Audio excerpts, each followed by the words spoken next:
नहीं रहेगा। और माता का नाम है मैं ना। मैं मतलब अहंकार, ना मतलब नहीं। जहाँ अहम शून्य होगा वहाँ मैं जन्म लूँगी। और मैना के गर्भ से ही मैया पार्वती ने जन्म लिया।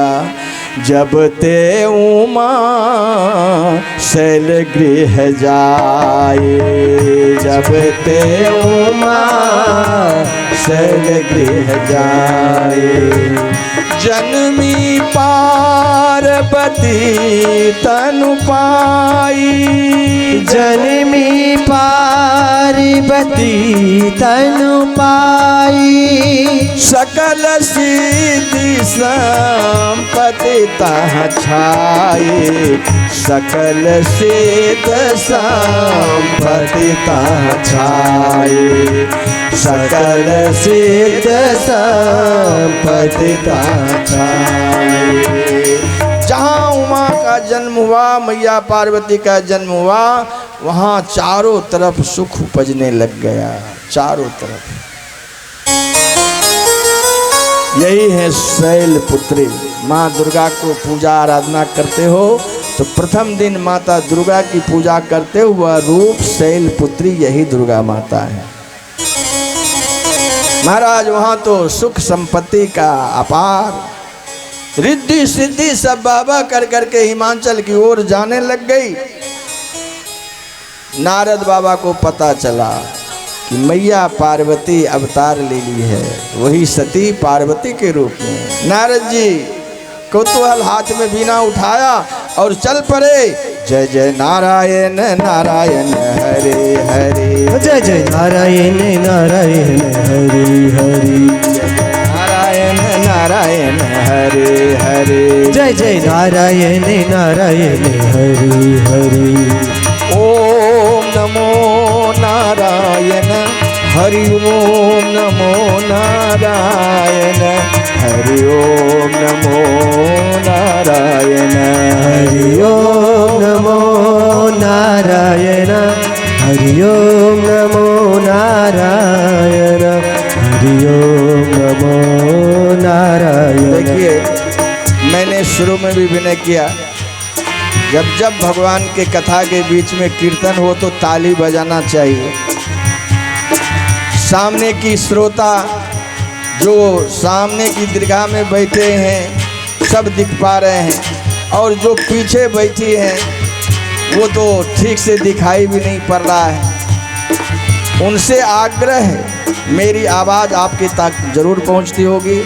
आप हाथ उठा करके ताली बजाएं, उपस्थिति दें। सभी आदमी हाथ खड़े करें, सभी आदमी जय हो, जय जय नारायण नारायण हरि हरि, जय जय नारायण नारायण हरि हरि। ओम नमो नारायण, हरि ओम नमो नारायण, हरि ओम नमो नारायण, हरि ओम नमो नारायण, हरि ओम नमो नारायण, हरि ओम नमो नारायण। जय जय नारायण नारायण हरि हरि, जय जय नारायण नारायण हरि हरि, जय जय नारायण नारायण हरि हरि। बोलिए श्याम रामचंद्र की जय, शंकर भगवान की जय, मैया पार्वती की जय। कथा आप सुनिए। शैलराज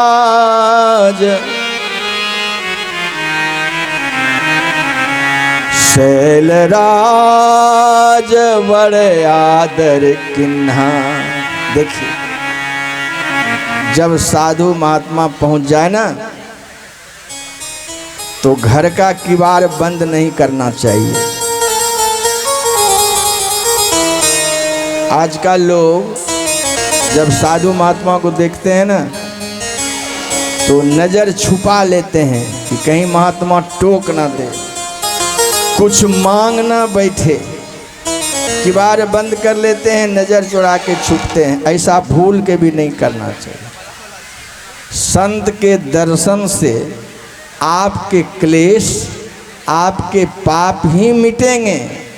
और संत आता है ना तो आपके हित के लिए ही आता है। नारद जी जैसे ही पहुँचे, शैलराज बर आदर किन्हा, पद पखार बर आसन दिन्हा। उनके चरण को धोया और आसन पर बिठाया। नारी सहित मुनि पद सिरुनावा, दोनों पति पत्नी बैठ करके उनके चरण को धोया और अपने बेटी पार्वती को सुता बोली, मेली मुनि चरणा। गुरु जी को प्रणाम करो, महात्मा जी को प्रणाम करो। मैया पार्वती ने प्रणाम किया। ये संत के आने के बाद ऐसा क्यों करते हैं? आप देखो हिमांचल राज, उन्होंने क्या किया? चरण सलील सब भवनु सिंचावा। उनके चरण को धो करके वह जल जो था वह जल पूरे अपने भवन में सिंचित किया, छिड़का दिया है। ये क्या कारण है?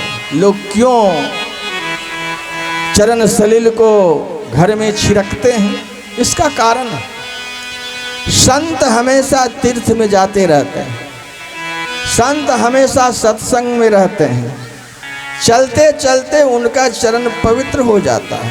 वो चरण का जल जिस भवन में छिड़काव होता है, अगर उस गृह में किसी तरह का दोष है, क्लेश है, कष्ट है, ग्रह है, गोचर है, तो उसका निवारण होता है। यही भाव है। और चरण सलिल सब भवन सिंचावा, महाराज शैलराज ने भी वैसा ही किया। फिर हाथ जोड़ के कहा कि हे महाराज, आप त्रिकालज्ञ हो, भूत वर्तमान भविष्य को जानने वाले हो, आप मेरी बेटी के हस्तरेखा को देखो और बताओ कहूँ सुता के दोष गुण, मुनिबर हृदय विचार। महाराज आप बताओ, हमारे बेटी का गुण दोष को बताओ। नारद जी हंसने लगे। नारद जी ने कहा कि अरे हिमांचल राज, मैं तुम्हारी बेटी का क्या भाग का बड़ाई करूं? कह मुनि व्यसी मूढ़ मृदुबानी, सुता तुम्हारी सकल गुण खानी। तुम्हारी सुता जो है, बेटी है, सारे गुणों की खान है। मैना माता कहती है बाबा कुछ खोल करके बताओ। तब खोल करके बताने लगे। क्या? सुंदर सहज सुशील सयानी। ये तुम्हारी बेटी जो है, ये सुंदर है, सुशील है, सयानी है। इतना ही, इनके नाम अनेक हैं। नाम उमा, अंबिका, भवानी, अनेक नाम है। उमा है, अंबिका है, भवानी है, सब लक्षण संपन्न कुमारी। होइए संतत पियहि प्यारी। ये सदैव अपने पति का प्यारी बनी रहेगी। एक से एक गुण भरा हुआ है। इतना ही नहीं, सदा अचल यही कर अहिबाता। इनका अहिबात ये सदा अचल रहेगी। क्या कि शंकर भगवान कभी मरते नहीं हैं। इतना ही नहीं, जो इनको पूजा करेगा होई है पूज्य सकल जग माही, यही सेवत दुर्लभ कछु नाहि। जो मैया पार्वती को सेवा करेगा, करेगी, उनको सब कुछ प्राप्त हो जाएगा। कोई अदेय वस्तु नहीं है माता के लिए, सारे गुण के खान हैं। यही सेवत कछु दुर्लभ नाहि। और फिर नारद जी ने कहा कि कुछ अवगुण भी है। अब मैना माता सोचने लगी कि इतनी फूल जैसी बेटी, अवगुण भी? बाबा अवगुण क्या है? कहा ऐसे इनके पास तो कोई अवगुण नहीं है, लेकिन इनके होने वाले जो पति हैं उसमें अवगुण है। कैसा? कहा अगुण अमान मातु पितुहीना, उदासीन सब संशय छीना। अगुण अमान मातु पितुहीना, इनके जो पति होंगे न वह अगुण होंगे, कोई गुण नहीं होगा। अमान, मान सम्मान से कोई मतलब नहीं। मातु पितुहीना, वो माता पिता से हीन होंगे, माता पिता नहीं होगा। इतना ही नहीं कहा, 2 4 अवगुण 9 अवगुण गिना दिया। जोगी जटिल अकाम मन नग्न अमंगल भेष। ये जोगी होगा, जोगी काम से कोई मतलब नहीं, जटिल जटाधारी होगा। जोगी जटिल अकाम मन, इनके मन में कोई तरह का कामना भी नहीं होगा, यह करें यह करें, यह प्राप्त हो वह प्राप्त हो, एकदम कामनाहीन।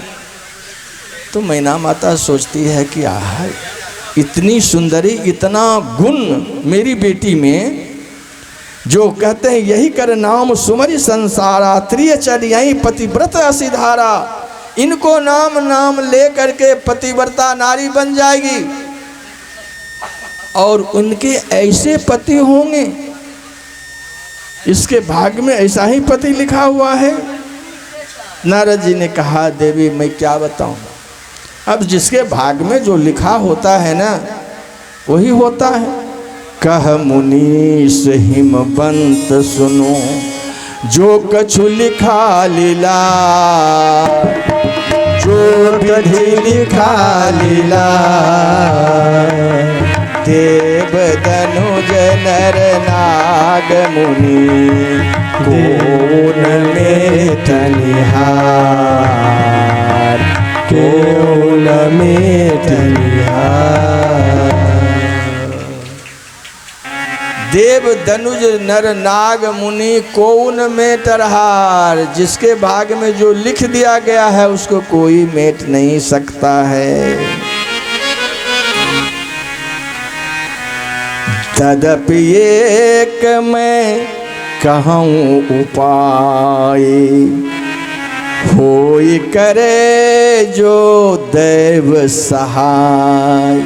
जिसके भाग्य में जो लिख दिया वो कोई मेट नहीं सकता है, लेकिन फिर भी हम एक उपाय बताते हैं, एक उपाय बताते हैं। कहा क्या उपाय है? कहा कि जो जो बर के दोष बखाने, जो जो मैंने बखान क्या है, ये सारे के सारे दोष तो भगवान शिव में है। ते सब शिव पही मैं अनुमाने, अजो विवाह शंकर सन होई। 200 गुण सब कह सब कोई। तो वह दोष भी गुण में परिणत हो जाएगा अगर शंकर भगवान से विवाह हो गया तो। अब शंकर भगवान ने दोष ही दोष बताया और फिर कहा वो दोष गुण में परिणत हो जाएगा। कैसे? देखो, कहते हैं कि अगुण, अगुण किसे कहते हैं? जो तीनों गुणों से, सतगुण, रजगुण, तमोगुण, तीनों गुणों से जो ऊपर उठ गया है उसे गुणातीत कहते हैं। शंकर भगवान तीनों गुण से ऊपर उठ गए हैं, अमान। इनको मान सम्मान से कोई मतलब नहीं है, बिल्कुल ये समान हैं, सब बराबर है इनके लिए। मातु पितु हीना, ये स्वयंभू हैं, स्वयं प्रकट हुए हैं, इनको कोई माता पिता नहीं है। और इतना ही नहीं, जोगी जो ईश्वर से जुड़ चुका है वो सदैव ईश्वर में लीन रहता है। जटिल जटा धारण करने वाला, दुनिया के वाहियात झंझटों को समेट करके जो माथा में जटा बना लिया है। देखो अभी हमारे यहाँ 2 जटाधारी हैं, एक तो साधु संत जटा रखते हैं और एक माताएं हमारी जटा रखती हैं, और दोनों की पूजा होती है, सती की भी और संत की भी पूजा होती है। सती की पूजा इसलिए होती है कि जब उनका विवाह हो जाता है तो यहाँ का सारे रिश्ता को तोड़ करके अपने पति के साथ हो लेती है। एक क्षण में माथे पर सिंदूर पड़ा और वह पति का उसी समय से हो जाती है। सारे वातावरण यहाँ का समाप्त, उनकी नई दुनिया, नई अलग, और फिर उसने पति के साथ ही उनका जीवन गुजारा हो जाता है। वैसे ही साधु जो हैं ये संसार की झंझावातों से दूर होकर के ईश्वर से, जैसे एक स्त्री अपने पति को पकड़ करके और अपने जीवन को न्यौछावर कर देती है, वैसे ही संत संसार को त्याग करके ईश्वर में लीन हो जाता है। उसे कहते हैं जटिल। जोगी जटिल अकाम मन। हमेशा वैराग, उसके मन में किसी तरह की कामना नहीं। नगन मंगल भेष, उनका भेष भी कोई दुनिया के वातावरण उसे आकर्षित नहीं कर सकती। तो वो तो शंकर भगवान हैं। और देखो कहते हैं ना, समर्थ कहूँ नहीं दोष गोसाई। शंकर भगवान समर्थवान हैं। आजकल लोग समर्थवान उसको कहते हैं जो बहुत बड़ा धनी हो, जो बहुत बड़ा बली हो, उसको लोग समर्थ मानते हैं। कहते हैं समर्थ में कोई दोष नहीं, वो गोली चलावे, नाजायज करे, समाज पर अत्याचार करे, फिर भी दोष नहीं। ऐसा अर्थ कभी नहीं लेना चाहिए। समर्थ उसे कहते हैं जो समता की रथ पर सवार हो। समता की रथ पर सवार कौन है? समता की रथ पर सवार रवि पावक सुर सर के नाई। रवि कहते हैं सूर्य को, पावक कहते हैं अग्नि को, और सुरसती कहते हैं गंगा माता को। ये समता है। ये सूर्य ना गरीब देखता है ना अमीर देखता है, सबको एक जैसा प्रकाश देती है। और गंगा मैया भी छुआछूत उनके दरबार में नहीं है। जो जाए छक करके स्नान करे, छक करके जल पिए, छक करके सिंचित करे, सबको समान रूप से गंगा मैया आदर करती है। और अग्नि भी हर घर में आग जलती है, अग्नि में भी कोई भेद नहीं है। तो समर्थवान वही है जो पूरे संसार के समुदाय को, सबको मिला करके एक भाव प्रेम में लेकर के चले, उसे सामर्थ्यवान कहते हैं। तो यहाँ कहा समर्थ कहूँ नहीं दोष गोसाई, रवि पावक सुर सर के नाम। लेकिन भगवान शंकर हैं दुराराध्य, उनको प्राप्त करना सहज नहीं है। उनको कैसे प्राप्त करोगे? जो तुम्हारी बेटी तप करे, जो तप करे कुम्हार तुम्हारे भावों मेट सकें त्रिपुरारी। कहते हैं त्रिपुरारी में वो शक्ति है कि भावी को भी मिटा देता है, जो तुम्हारे भाग में लिखा हुआ है उसको भी मेट देगा।